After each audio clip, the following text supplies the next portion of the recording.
संयम की सीढ़ी पर चढ़कर मोक्ष महल को पाना है। गुरु आज्ञा की पकड़ के उंगली मुझको चलते जाना है।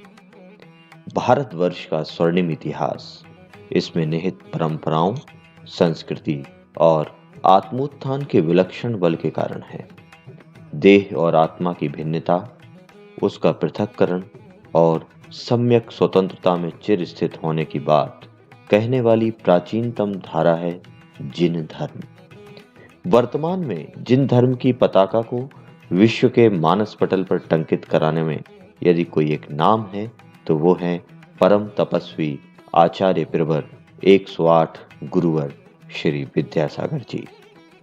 युवा दहलीज पर कदम रखते ही संसार को गौण कर देने वाले ऐसे साधक, जिन्होंने सर्वाधिक युवाओं के हृदय में धर्म स्थापना का कीर्तिमान रचा और श्रमण परंपरा के सच्चे सूत्र से जैन एवं जैनेतर समाज को इस भौतिकवादी युग में भी तन से परे चेतन के गीत गाने की ललक पैदा की।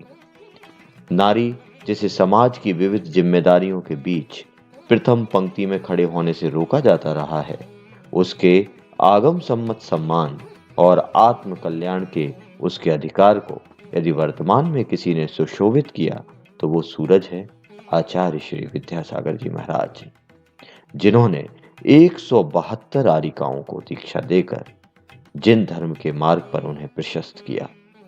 बुंदेलखंड की धरती भारत की वह माटी है जहां सदा से वीरांगनाओं ने जन्म लिया और अपने बल पर इतिहास में अमर हो गई। समाज, देश और धर्म को धारण करने वाली यहाँ की बेटियां अपने आत्मोत्थान में कहाँ पीछे रहने वाली थी। युग के परम तपस्वी आचार्य श्री ने जब इस माटी को अपनी तपस्थली चुना तो प्रथम पंक्ति की 11 दीक्षाएं पाने वाली सर्वाधिक बहनें इसी बुंदेलखंड की माटी की बेटियां थीं। 10 फरवरी 1987 का वह दिन किसी दैवीय घटना से कम नहीं था, जब बाबुल का घर छोड़ ससुराल जाने की परंपरा से भिन्न बेटियों ने अपने कदम मोक्ष महल की ओर बढ़ाए थे। अपने गुरु में परम पिता को स्थापित कर बेटियां आर्य का दीक्षा को लब्ध हुई थी। एक ऐसी विदुषी बालिका सुश्री कमला, जिन्होंने 2 मई 1963 को इसी बुंदेलखंड की धर्म नगरी शाहगढ़ में जन्म लिया था। मन से मोक्ष की बातें करते करते वो कब बड़ी हुई यह ज्ञात भी न हुआ। पूर्व से ही संचित पुण्य, जिसके संयोग से पाषाण को मानो मूर्तिकार मिल गया, स्वयं आचार्य श्री की दृष्टि मिल गई। 19 वर्ष की अल्पायु में अपने अश्ववेगी मन को संयम की लगाम से कसकर ब्रह्मचर्य धारण कर लिया। गुरु के अनवरत मार्गदर्शन और शिक्षाएं जल्दी ही प्रतिभाशाली कमला के जीवन में बसने लगी।